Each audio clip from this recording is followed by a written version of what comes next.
salaamaaleykum mbokki Sénégal tey jii nag naqar xol ak jaaxle bu wér moom laa am moo tax ma woo leen ñu fas yéene waxtaan ci lii nga xamee ni ñu ngi koy tuddee décision wu conseil constitutionnel jëm ci recours boo xamee ni ñun député yi nekk ci opposition ak ñi fare ci non inscrits yi déposé woon nañ ko pour jéem a dàq lii nga xamee ni mooy loi 10/2021 ak loi 11/2021 bi nga xamee ni doon modifier code pénal ak code de procédure pénale lañ ci jublu woon yëpp mooy wane ni loi yooyu ay loi yu anticonstitutionnel la day fekk ak yelleefi doomu aadama yi maanaam liberté yi nga xamee ne constitution wu Sénégal moo ko garantir doomu Sénégal bi moom la loi yooyu bëggee yàq ndax da doon wax ni liberté de marche liberté am position ak xeex bu fekkente ni gis nga injustice yooyu yëpp dañ ko dàqoon ci li nga xamee ne mooy code de procédure pénale bi ak code pénal bi loolu moo taxoon nag ñu déposer recours ci conseil constitutionnel mais li ñu jaaxal mooy dañoo gis conseil constitutionnel bi jël décision wu annuler li nga xamee ni mooy recours boobu déclaré ni loi yooyu ñu voté ci assemblée nationale loi yu méngoo constitution bi la mais bala nga naam ne fa conseil constitutionnel u Sénégal ci jamono jii ñeenti membre kese la alors que dafa waroon doon juróom-ñaari membre ñaar ci membre yi seen mandat jeex nañu ba dem nañu am na ci kenn koo xamee dafa faatu kon ba fi tey jii ma leen di wax conseil constitutionnel u Sénégal ñeenti membre kese la te article 32 bu code de procédure bu loi organique bi nga xamee ni moo organisé conseil constitutionnel dafa wax ci article 23 wam ni conseil constitutionnel mënta délibéré te juróom-ñaari membre yi teewuñu fa mu ne bu juróom-ñaari membre yi teewee ci jamono jooju rek la ñu mën a nangu ay absence te absence yooyu ay absence temporaire la te ñooñee dañoo war a justifier li tax teewuñu waaye ku matul mënoo mottali sa bopp kon tey jii article 23 boobu nga xamee ni moo nekk ci loi organique bi organisé conseil constitutionnel moo daaneel bépp décision boo xamee ni conseil constitutionnel jël na ko ci jamono yi ñu nekkee ñeenti membre kese li ci jaaxle kañ mooy ñun Sénégal jàppoon nañu ni tappale ak wuruj ak wor ci politiciens yi féete nguur gi rek lañ koy gën a gis bu jëmee ci wàllu loi yi mais dama yéemu man bis bi ma demee ba gis ni conseil constitutionnel ñi nga xamee ne entre guillemets dañ leen di woowee sage fas yéene nañu am intention manifeste pour violer la loi organique bi leen organisé ñu ngi def li naan un hold-up constitutionnel un braquage constitutionnel et une escroquerie constitutionnelle bu wér bu wóor maanaam dañoo xas ba léegi daganal ci réew mi ni heure bu mu leen neexee bu ñu matulee bu ñu matee lu Macky Sall indi ci biir conseil constitutionnel bi bu méngoo welee bëgg-bëggi réew mi dinañ ko daganal lépp lu opposition bi indi ci biir conseil constitutionnel bi bu méngoo welee bëgg-bëggi Macky Sall dinañ ko dàq te lii mooy tas réew bu yàqoo la koy yàq mooy ay nit ñoo xamee ni dañ leen di fal jox leen cër ñu war a am ay décision ak dogal ci loo xamee ne dafa amal Sénégal njëriñ te bu jamono décision jotee ñu def jëfi tappale bu ñu waree atte wàcc yoon di defee nu leen neexee parce que illégalité weesuwul ngay jël décision ci jamono joo xamee ne amoo benn warugar amoo benn prérogative pour jël décision ñoom kañ suñ doon ay nit yu mat suñu doon ay sénégalais yoo xamee ne ëllëgu Sénégal ñor na leen ak situation wu Sénégal fii mu toll ñor na leen ak risque yi nga xamee ne seen décision mën na ko indi ñor na leen dañuy wax président de la république ni ko du ñu mën a jël décision ci jamono ji ndax foog nga nomee ñetti membres yi ñuy mottali ba ñu mat juróom-ñaar ci condition yooyu rek la ñu mën a jëlee ay décision ndax condition yooyu moom méngoog article 23 bi nga xamee ne moo nekk ci loi organique bi nga xamee ne mooy organiser conseil constitutionnel waaye defuñu loolu ñoom ñooñu ñuy woowee sage te duñu benn sage dañoo violer sciemment lii nga xamee ni mooy règle de droit bi nga xamee ni mooy tëral seen taxawaay ak seen doxalin ma ni réew bu yàqoo ay kilifa yu matadi ñoo ko yàq ay nit yoo xamee ni seetuñu Sénégal seetuñu intérêt Sénégal seetuñu lu ñor Sénégal seetuñu liy jàmmal Sénégal waaye seen kippe yëpp seen itte yëpp seen pas-pas yëpp seen intention yëpp mooy deviner lii intention Macky Sall nekk ci suba ngoon seen yoon nekkul ci ni intention boobu est-ce que dina tas réew mi seen yoon nekk si est-ce que baax na ci réew mi seen yoon nekk si est-ce que amal na njëriñ Sénégal seen yoon nekk si est-ce que nekk na loo xamee ne aqulaayu taala la te dëppoo naag loi wu réew mi seen yoon nekk ci. En réalité les vrais ennemis du Sénégal mooy ñi nga xamee ni dañ leen jox ay cër ci Sénégal te ñuy jëf contre les intérêts du Sénégal ndax Macky Sall du Sénégal Macky Sall ak acteurs politiques yëpp dañoo am warugaru dëppoo ak loi yi nga xamee ni moo ŋànk Sénégal te yooyee bu ñu koy yaakaar dañ koo yaakaar si ñi nga xamee ni benn mandat rek lañ leen jox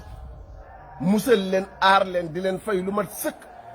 beral leen cër ba bu décision jotee ñu war ko def ko ci aqulaay taala def ko ci li nga xamee ne moom moo ngi intérêt Sénégal mais léegi conseil constitutionnel mooy danger public ci Sénégal mooy situation bi nga xamee ni au lieu mu defar yàq ak tas réew mi la ñu nekk te il faut que sénégalais xam ni ñeenti nit ñooñu fa des du ñu conseil constitutionnel ndax matuñu conseil constitutionnel décision bu ñu jël en droit c'est illégal parce que méngoowul ak charte yi nga xamee ne moom la seen fonctionnement tëral. waaw nan la ñu mën a nekk ci Sénégal nekk 16 millions de personnes ñeenti nit kese ñàkk fayda ñàkk fonk réew mi toppatoo seen bëgg-bëgg ba lépp lu ñu bëgg wala lépp lu Macky Sall bëgg te méngoowul ak li nga xam ne mooy intérêt réew mi ñu fareeg Macky Sall di ko defee noonu. jamono yële passé ci élection 2019 yi gis ngeen ni ñu dàqee candidature yi gis ngeen ni nga xamee noonu la ñu participer ci déséquilibrer suñu système électoral kon amaana léegi. war naa leer naññ ni conseil constitutionnel bu demee ba nga xamee ne seen président rek a fa des mën na dàq lépp loo xamee ne recours bu ñu fa indi la te mën na daganal lépp loo xamee ne Macky Sall mën na ko fa indi ñoom ñeenti ñi jamono ji lépp lu ñu bëgg mu nekk lu anticonstitutionnel moo xamee ne Macky Sall ak ngànk ak ñoñam bu ñëwee ñoom dinañ ko daganal lépp loo xamee ne opposition bi indi na ko fa te mu méngoog loi réew mi te di dëgëral réew mi bu ñëwee si ñoom dinañ ko dàq et après on se demande pourquoi réew mi instable. Et on se demande pourquoi réew mi nekk ci jafe-jafe magum waxoon naa ko nag moo gën magum xamoon naa ko l'opposition sénégalaise mënatul accepter ñeenti nit kese bëgg a tas réew mi duñu ko nangu tey duñu ko nangu suba te on va se battre par tous les moyens et il faudra que sénégalais yi xàmmee leen ràññee leen parce que Mame Abdou Aziz moo daan wax ni boo bokkee nit benn mbir mu jóg di ko yàq fulla ga ba mu am di ko yàq nëbbatuwuñu ci fulla gu toll noonu la ñu war a am pour gàllankoor leen. Les ennemis de la démocratie les ennemis de l'état de droit les ennemis de la paix yi nga xamee ne dañuy fareek nguur gi di tas réew mi ak di yàq réew mi il faut que ñu dénoncer leen ba ñu xam ko moi je ne parle pas du conseil constitutionnel je parle de 4 individus qui ont fait main basse sur le système sénégalais et ont créé un système de hold-up ci li nga xamee ne mooy suñu conseil constitutionnel di yàq suñu réew di tas nit ñi di tasaare réew mi parce que tasaare bi gën a bon mooy nga dugal ci réew mi loo xamee ni musiba lay doon indi ëllëg ñii de bu ëllëgee mën nañu légaliser candidature Macky Sall bu ëllëgee coowal 3e mandat bu yegsee seen loxo dinañ ko def ndax ku rusul boo warulee jël décision ku rusul def lu ñaaw ku rusul taxaw ci taxawaay boo xamee ne méngoowul ak intérêt Sénégal dëppoowul ak loi réew mi yow moomee bu ëllëgee lu bon lu nekk mën nga ko daganal lu bon lu nekk mën nga ca fare lu bon lu nekk mën nga ko légaliser et il faut que les Sénégalais le sachent il faut que ñu xam ne ñeenti doomu aadama la ñoo xamee ne matuñu conseil constitutionnel di jël décision comme su fekkoonte ni conseil constitutionnel lañu ñeenti Sénégalais la loolu ñoo xamee ne seen président seen buur seen yàlla mooy Macky Sall te la mu bëgg ak la mu taxawee moom la ñuy fare wulis li nga xamee ne mooy intérêt Sénégal et il faut qu'on apprenne à marquer les positions taxawaay yi dafa war a leer yéene yi dafa war a leer ñi nga xamee ne dañuy arbitrer en toute illégalité il faut que nous les dénoncions comme tel et que ñu rejeter bépp décision boo xamee ne jël nañ ko ndax décision boobu méngoowul ak loi ak charte yi nga xamee ni moom la ñu wax ni moom la conseil war a taxaw Sénégal nag bu yàqoo dara yàqu ko lu dul gis lu bon gis kuy def lu bon gis ay àndandoo yu bon yoo xamee ne seen liggéey indilul Sénégal njariñ lu dul di ko dugal ci fitna ñu fare leen si man de duma ci bokk te jàpp naa ne opposition Sénégal duñ ci bokk te jàpp naa ne kuy gor ci réew mi kuy mbañum rus ci réew mi doo ci bokk maa ngi wax nag jëm ci sëriñ si jëm ci mbañum rus yi jëm ci wayjur yi jëm ci kilifa yi nga xamee ñoo nekk ci biir réew mi gaa yi jóg nañu pour yàq réew mi fas yéene wu ñu am nawle ci réew mi ay dak la ñu bëgg ay nit ñi nekk ka wëlbati nañu sañ-sañ ak warugaru conseil constitutionnel ba soppi leen def leen ni dak ñooñee xëy di leen tarbiya te lii ñu bëgg bu sottee tostee réew mi lay doon toskare lay indi ci réew mi yàqu Sénégal dong lay indi seen intérêt du intérêt Sénégal seen yéene du baaxal Sénégal ñoom benn objectif la ñu am natt li Macky Sall bëgg ñu ko koy defal ay nit nag sama gars yi bu ñu rusulee violer loi yi leen taxawal bu ñu rusulee di def lu dul yoon ñun sénégalais yi nañu am fulla ndax bu jaan dafay xulool mbokk ma nit la war a doon. L'heure est très grave et ces faits là sont des faits extrêmement graves yoo xamee ne bu ëllëgee mën nañu indil ay jafe-jafe yoo xamee ni kenn du xam fu mu yem ndax lu bon lu tuuti jarta xeeb dina indi lu bon lu dul jeex ba yowmal qiyam. Il faut que tout le monde le sache que ce conseil constitutionnel là est un danger pour le Sénégal, est un danger pour la République, est un danger pour la démocratie, est un danger pour la paix, et un danger pour la cohésion et l'unité nationale. te réew mi nag jàmm rek lañ fi bëgg jamono jii ñu ngi nekk ci mbas moo xamee ni di ñaan yàlla suba ak ngoon nan la ñuy fexe ba mucc si nan la ñuy fexe ba doom yi mucc si nan la ñuy fexe ba génn si ba am jàmmi réew mi nit ñi mën a dem xëy liggéeyi am lu ñuy am lu ñuy mos kenn talul dara ndax jafe-jafe ak feebar boo xam ne bis bu nekk nombre contaminé yi day gën a yées day gën a bare te wér nañu ni suñuy hôpitaux yi mënuñu leen jël en charge wér nañu gouvernement bi amul vaccin yu doy wér nañu ni réew mi tey jii la gën a ndóol tey la gën a fragile. ci jamono yooyu au lieu ñu kippee mbir yooyu au lieu ñu toppatoo yooyu nga xam ne mooy farata yi réew mi seet nu ñu wàññee coono doomu aadama yi ci yooyu ñu ngi bërëxal ñu ngi dugal ñu ngi indi ay mbir yoo xamee ni moo nar a tënk réew mi ci bon goo xamee ni kenn xamul fu mu tal te bu ëllëgee ku ko kaas bu ñu xëyee ne la da nga añaan wala da nga soxor problème bi du question añaan du question soxor amuñu lu ñuy añaane kenn amuñu lu ñuy soxore kenn ndax gëm nañu yàlla gëm nañu ni yàlla moom nguur te ku ko neex la koy jox te ku mu ko jox kenn mënul si yow dara ku mu ko xañ aussi kenn mënul si yow dara mais aussi yàlla dafa ñu sant la Sidi Aboubacar doon wax ñu defe ko mooy sabablu te bañ a sukkandikook yëngu yi te Sëriñ Tuubaa nafa ànd allahu bi barakati yi dafay wax ni bàyyi fen moo gën jàng alxuraan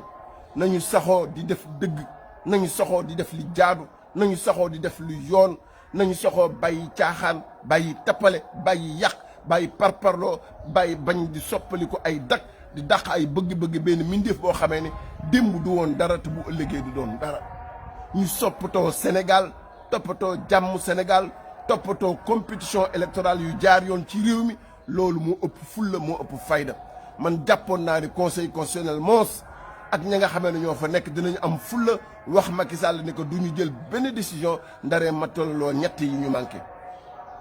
te amaana sax la tax Macky Sall jëlagul décision wu ñett yooyu ma ngay wut ay dak yu mat yoo xamee ne lu ñu wax ñu ne ëskay mu jëm mottali ko ak ñeenti dagaan ya fa nekk mu nekk juróom-ñaari dak yoo xamee ni intérêt yi Sénégal taxu leen jóg njariñu Sénégal taxu leen jóg lu dul fitna Sénégal duñ ko liggéey et c'est très déplorable et c'est à la limite inacceptable nañu góorgóorlu et à l'endroit de l'opposition c'est le moment pour que ñu dajaloo nekk benn pour que ñuy waxandoo benn ñuy jëfandoo benn ndax ñii liggéeyaluñu Sénégal intérêt Sénégal taxu leen jóg seen bopp kese leen tax a jóg et c'est terrible bu fekkente ni ci réew mi dans les instances les plus suprêmes mbir taxawaay yi gën a mag ay nit yu nekk tekkiwul dara ay nit yu gëmul dara ay nit yoo xam ne xooluñu loi xooluñu dara ñoo fa nekk te lépp lu ñu décidé seen bakkan rek a tax ñu koy décidé décidé wuñu ci dëgg décidé wuñu ci ngor décidé wuñu ci fulla décidé wuñu ci fayda ay décision yoo xamee ne dafa illégal ba xamee kenn xamul nan la mën a nan la ñaawe nan nga mën a taxaw naan da ngay jël décision jamono yoo xamee ne loi yi la téye nee na la mënoo jël benn décision mënoo délibérer ci dara et c'est extrêmement important voici le danger auquel nous devrons faire face mais ñaan sénégalais yëpp ñu bàyyi xel lii te ñu jóg taxaw soyons vigilants ndax xoddi ko bala ngaa lakkale lii ñu conseil constitutionnel bii wan wala ñeenti nit ya fa desandi te duñu conseil constitutionnel luñ ñu wan wane nañu bu ñu demee 2024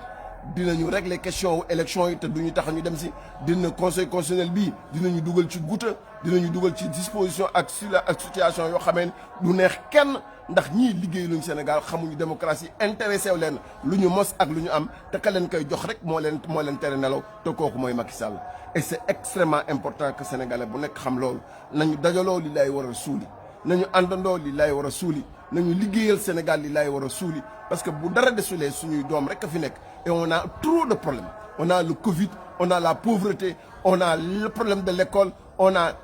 des problèmes de citoyenneté kenn xamul fu mu yem dans cette même situation là c'est le ñuy profité di gën a tasaare réew mi di gën a yàq réew mi ci ay décisions yoo xamante teguñu ko fenn et c'est cela la raison pour laquelle ma doon waxtaan ak yéen di leen sant di leen gërëm di leen jox daje beneen yoon salaamaaleykum wa rahmatullahi taala wa barakaatu.